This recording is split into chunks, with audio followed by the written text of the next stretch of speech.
በዚህ ጾም ኢኮኖሚ ቆጠብን ወይስ ወደ እግዚአብሔር ቀረብን? የእግዚአብሔር ሰላምና ጸጋ ከሁላችሁ ጋር ይሁን። እንደምን ቆያችሁ?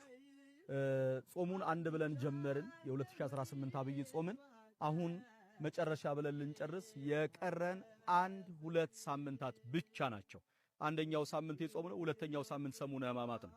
ታዲያ በዚህ ጾም ኢኮኖሚ ቆጠብን ወይስ ወደ እግዚአብሔር ቀረብን? በዚህ ጾም እንዲሁ እየጾምኩ ነው በሚል ስሜት ተነስተን መሃል ላይ ቀዘቀዝን ወይስ ጾማችን ጾም ሆኖ ወደ ክርስቶስ ደርሰን ከራቅነው አምላካችን ጋር ቀርበን ወደ እግዚአብሔር ጋር ታረቅን? በዚህ ጾም እንዲሁ ዝም ብለን ጾመኛ ነኝ በሚለው እሳቤ ብቻ ስንመላለስ ቆየን ወይስ አምላካችን እግዚአብሔርን አገኘን? ስንቶቻችን ንስሐ ገባን? ስንቶቻችንስ ሥጋው ደሙ ተቀበልን?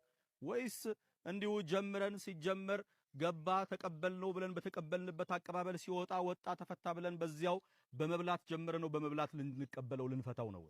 እባካችሁ ቆም በሉና አስቡ። አሁንም ጊዜው አልረፈደም። የእግዚአብሔር መንግሥት ቀርባለችና ንስሐ ግቡ።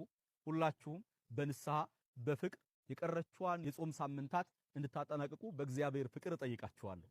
የመድኃኔዓለም ሰላም ከሁላችን ጋር ይሁን።